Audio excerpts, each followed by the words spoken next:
श्री स्वामी समर्थ, जय जय स्वामी समर्थ। श्री स्वामी समर्थ, जय जय स्वामी समर्थ।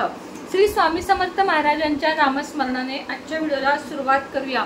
शुभ दुपार तुम्हा सगळ्यांना। कसे आहात तुम्ही सगळे? आशा व्यक्त करते स्वस्थ असाल, मस्त असाल, स्वामींच्या आणि गणपती बाप्पाच्या सेवेमध्ये रममाण असाल।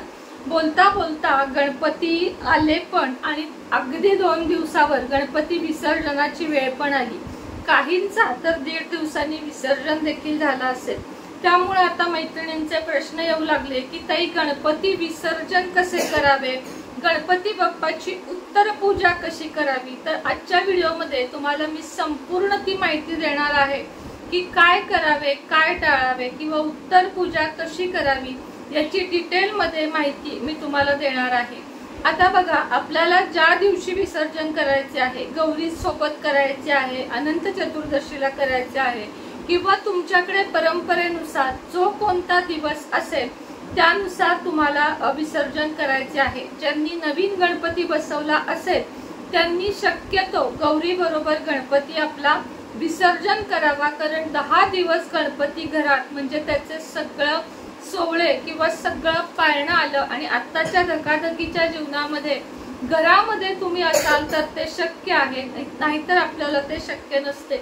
म्हणून ज्यांनी नवीन बसवलं आहे त्यांनी गौरी बरोबर विसर्जन करावा। तर चला, विसर्जन केव्हा करावा, विसर्जनाची वेळ काय असावी?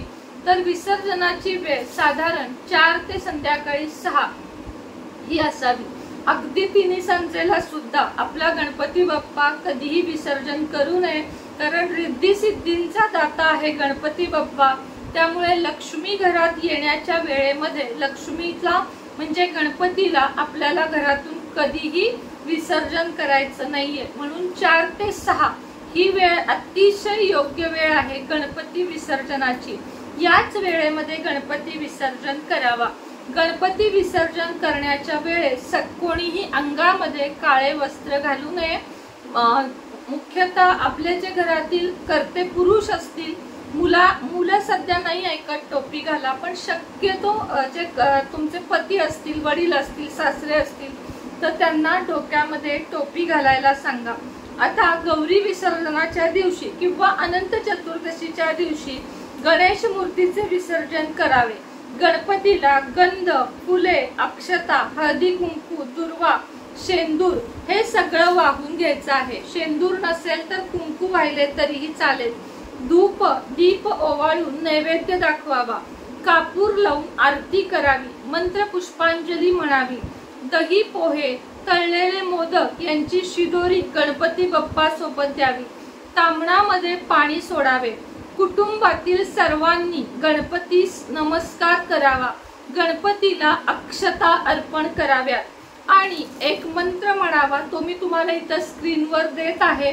यांतु देव गणः सर्वे पूजा मादाय पार्थिवीम इष्टकरम प्रसिद्ध्यर्थम पुनरागम नायच। म्हणजे प्राणप्रतिष्ठा जी केलेली असती ती थोडक्यात आपल्याला या दिवशी हा मंत्र म्हणून आपण ती मूर्ती पुन्हा पार्थिव करत आहोत, म्हणजे त्या विसर्जनास काही हरकत नसती।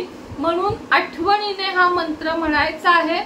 कसाही म्हणा, मोडका तोडका म्हणा, अगदी सेम नाही जमला हरकत नाही, हे तुम्हाला म्हणायचे आहे।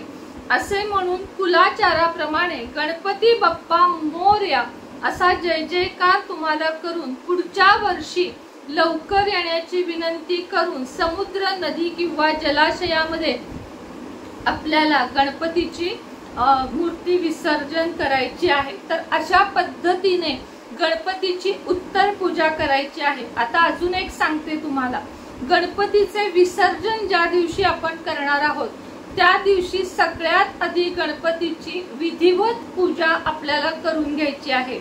आणि त्यानंतर गणपतीची मूर्ती, नैवेद्य सगळं काही दाखवून झाल्यावर गणपतीची मूर्ती 3 वेळा थोडीशी पूर्वेकडून पश्चिमेकडे अशी हलवायची आहे।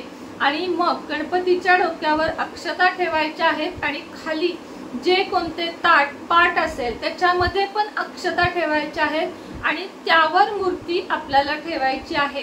गणपती मूर्ती जेव्हा आपण विसर्जन करतो तेव्हा गणपतीच्या मूर्तीचे तोंड शक्यतो बाहेरच्या दिशेला असावे। आता काहींकडे जर प्रथा असेल आपल्या बाजूला तर तुम्ही ठेवू शकता, पण शक्यतो बाहेरच्या बाजूला गणपतीचे मुख असावे आणि जाताना कधीही गणपती झाकून न्यायचा नाहीये। गणपतीच्या सोबत पान, सुपारी, 1 रुपयाचे नाणे, तळणीचे मोदक म्हणजे तळलेले मोदक, 1 मोदक तरी किमान हे आपल्याला सोबत द्यायचे आहे। दुर्वा, 1 तरी फुलांचा हार गणपतीच्या अंगावर असावा। मोत्याचा किंवा दुसरा असेल तो तुम्ही काढून घरामध्ये व्यवस्थित ठेवू शकता, मात्र 1 हार, दुर्वेची 1 पेंडी आणि 1 फूल आणि शिदोरी जी तुम्हाला सांगितली ती गणपती बाप्पा सोबत आवर्जून असावी। गणपती रिक्त हस्ते कधी येत नाही, म्हणून रिक्त हस्ते त्याला कधीही पाठवू नये। गणपती बाप्पाची मूर्ती नेताना सगळ्यांनी मंगलमूर्ती मोरया, पुढच्या वर्षी लवकर या हे तुम्हाला म्हणत म्हणत गणपती न्यायचा आहे।